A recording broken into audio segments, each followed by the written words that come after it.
Hey guys, today I'm going to clear up some confusion about using Litematica on an Aternos server. If you've been wondering whether it's possible to use this popular schematic mod on multiplayer, I've got the answers for you. Let's dive right in.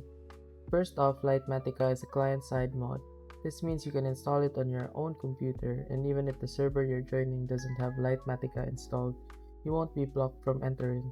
As long as the server allows client-side mods, you're good to go. You can use your schematics no problem. Now here's the catch. Because Litematica is designed for single player, it's not something you can install directly on your server. So if you and your friends want to build the same schematic on your Aternos server, everyone will need to have Litematica installed individually. To make things easier, Aternos has a plugin called KOU or GoU. This plugin allows you to share your Litematica schematics with others who also have the mod installed, so everyone on the server needs the mod and the plugin handles the rest.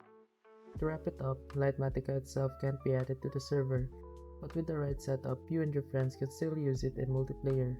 If this video helped clear things up, make sure to hit that subscribe button. And remember, if this video helped you fix something or saved you from wasting money, here's an easy way to support the channel.